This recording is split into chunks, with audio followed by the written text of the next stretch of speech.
rozprávame s pánom Ondrejom Vodoním, ja vás vedľa mňa vítam. Vy hráte, alebo teda ste známi hrou na husle. Kto vás priviedol k hre na husliach? Podľa mňa, ja som sa seba na to nútil, lebo to človek, keď niečo hrá na hocktorom hudobnom nástroji, to je nútenie k tomu nástroju, k spevu napríklad. Pojďáš pozad, zasíleš vidík, cej pozad, tu dole, pozad vindík, Môj otec, starý otec, bol huslistom v Tešmaku, ako dedinský huslista. No, nejako ako šuhaj, založili taký maličký štvorčlenný súbor a hrávali. No a môj starý otec bol taký, ja teraz to cením, ako bádateľ ľudových piesní, veľmi cením, že on bol sedliacký huslista.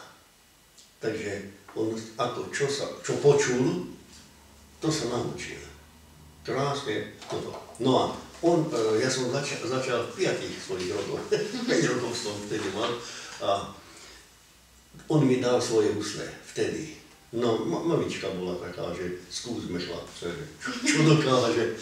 No a tak to bolo, že dali mi husle, ale rozvedené. A ja som ako detsko 5-ročné, 6-ročné, lebo starý bol tesárom a on mal iné roboty aj rolníkom, aj tie domáce zvieratá mali, takže musel sa s tým, nemá času už na husle a 6 detí dokonca môj starý otec.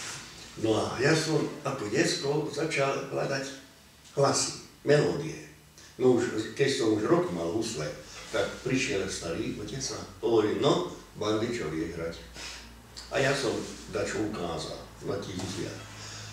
A počkaj, to nie sú dobre naladené.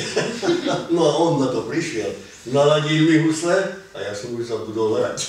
Lebo naučil som sa na celkom iných tónoch. Nebolo to v kvinti ako normálne. No a v 5 svojich rokoch, od 5 a keď prišla, založili hudobnú školu, vtedy, inakšia sa volala, ako teraz prešla pod nejakými menami.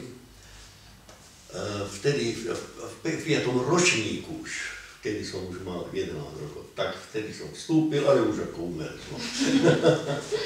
A tieto vaše husle vyzerajú tak naozaj starocenne. Aké sú tieto husle staré? Koľko majú rokov? 213 rokov. Bol by som veľmi, veľmi rád, ozaj veľmi rád, keby niekto našiel ozaj takéto husle ešte jedný takéto.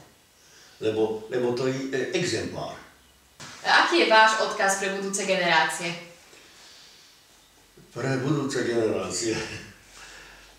Tak ako pedagóg by som toľko chcel, aby každý, ktorý má v sebe dačo, také nadanie, hoď k malovaniu a neviem, k písaniu, pásmu, aby to nezanedbával.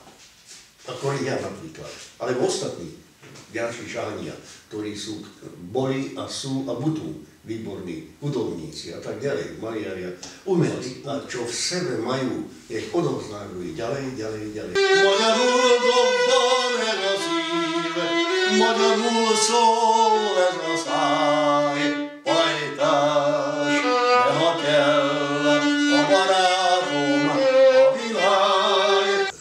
Pre školu alebo školy alebo tak, programy sme robili, normálne programy sme robili a potom, ako sme skončili, to bol prechod od podnikania k tej činnosti, potom s mládežou, žiadne.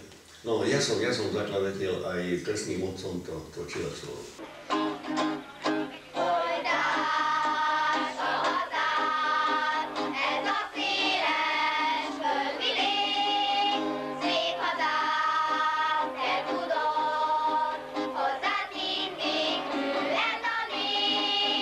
A potom to zostalo tak, že Kötelešová a ďalšie učiteľky, pedagogičky sa s tým zaoberali ďalej.